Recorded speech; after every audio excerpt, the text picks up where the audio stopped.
Bienvenue dans cet exercice numéro 6 qui consiste à permuter deux variables sans utiliser des variables temporelles. Voici ce qu'on nous demande. Étant donné les deux nombres a et b stockés dans les variables x et y respectivement, comment pouvons-nous échanger les valeurs des variables x et y sans utiliser de troisième variable comme indiqué ci-dessous? Donc, à l'entrée, x égale 2 et y égale 3. Et aux sorties, il faudrait que x soit égal à 3 et y 2. Voyons d'abord l'explication avant d'entrer dans le code. Voici ce qu'on peut dire. On nous donne un nombre 1. Et le nombre 1 sera égal à A. Et le nombre 2 qui est égal à 2. Et maintenant, on va permuter cela. Donc à l'entrée, voilà ce qu'on a. Et on permute cela aux sorties, on aura déjà le nombre 1 égal à quoi? À B. Et le nombre 2, il sera égal à A aux sorties. Donc voilà un peu ce que nous devons faire. Pour arriver à le faire, nous avons plusieurs façons. On a vu déjà comment faire avec une variable temporaire, mais là, nous allons utiliser les additions. Donc voilà, on a le nombre x et y. X et y, vous devez savoir, voici ce que la formule dit. Donc, x sera égal à x plus y. Et y égale à quoi? Automatiquement, x moins y. Parce que on a additionné. Et après cela, on aura déjà x égale à x moins y. Et au sorti de là, on a une permutation. Donc voilà comment ça se passe. C'est vraiment la technique avec les additions et soustractions. Il y a aussi les multiplications, mais nous, on va utiliser l'addition. Donc voilà, au début, notre opération, on a 3 et 7. X égale 3, y 7. Donc après, si on suit la formule, donc on aura x qui est x égale à 3 plus 7 qui nous donne 10. Donc x sera déjà égal à 10. Et voilà, le 10, on va déjà rabaisser cela. Et là, on aura déjà y égale toujours à 7. Et x sera déjà égal à 10. Et après cela, nous allons maintenant faire y, trouver y, parce que y doit être égal à x moins y. Donc voilà, on aura 10 moins 7. Ça nous donne combien? Ça nous donne bel et bien 3. Vous voyez? Et c'est ce qui est fabuleux. Donc, on aura déjà y égale à 3. Et au sorti, on va déjà avoir donc x égale à 10 et y égale à 3. Et après, la troisième opération consiste à faire une soustraction. Donc, x moins y, ça nous donne combien? Ça nous donne 7. Et au sorti de là, on aura x égale 7 et y égale 3. Donc, vous voyez, on a permuté. Au début, x sera été égal à 3 et au sorti, il est déjà égal à 7.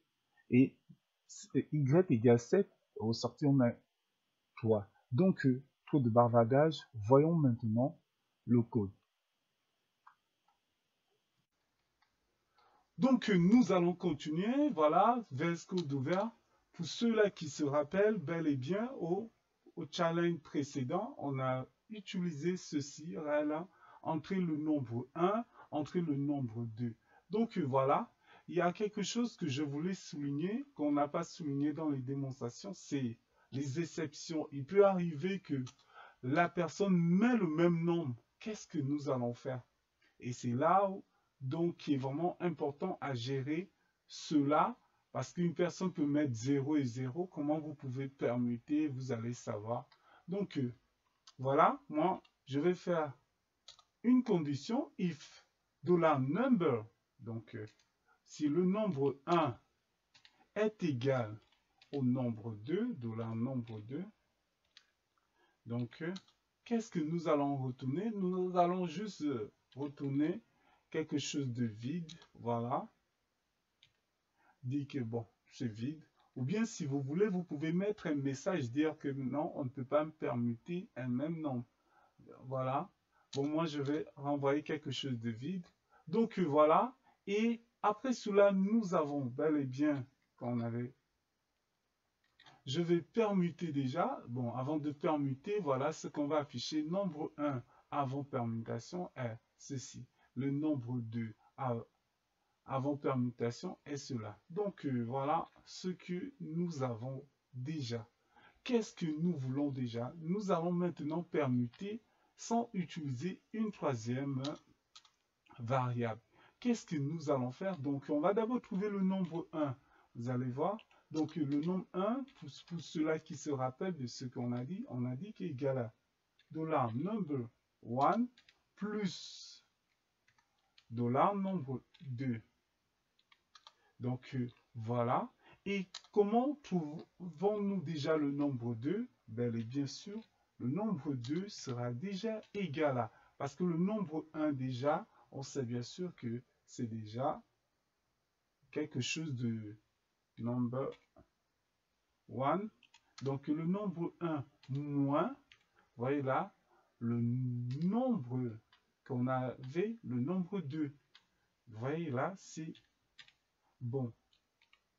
Et après cela, donc là, on a déjà bel et bien le nombre 2. Et on va déjà trouver le nombre 1. Donc, le nombre 1 sera égal à quoi? Égal à, bien sûr, au nombre 1 moins le nombre 2. Parce que le nombre 2 aura déjà une nouvelle valeur. Nombre 1 moins le nombre 2. $number 2. Donc, vous voyez là, on vient de permuter. C'est ça. Donc, ici, on avait cela. Et on va maintenant afficher après permutation. Voilà, on va copier ce code. Donc, le nombre avant, on va mettre des après. Vous voyez là, je mets après. Permutation est ceci. Ok, j'enregistre et on va maintenant compiler. CTRL U, j'ouvre ici mon terminal. Vous voyez là, mon terminal vient de s'ouvrir. Je vais essayer d'agrandir pour que vous puissiez mieux voir. Ok, on va commencer. Je vais faire PHP index.php pour ouvrir avec mon terminal. Donc, entrez le nombre 1, je entre 3, le nombre 2, je entre aussi 3. On va d'abord vérifier notre exception. Bel et bien, il ne nous renvoie rien. C'est très bien déjà. On va faire un clear. On va continuer. On va entrer déjà un bon nombre, 9 et 6. Voilà. Le nombre 1 avant permutation est 9. Le nombre 2 avant permutation est 6. Le nombre 1 après permutation est 6. Vous voyez là, c'est bel et bien, ça s'est bien passé, les amis. Donc voilà, j'espère que cela vous a plu. On se dit à la prochaine fois. Ne manquez pas de liker, on s'abonne aussi. Ciao!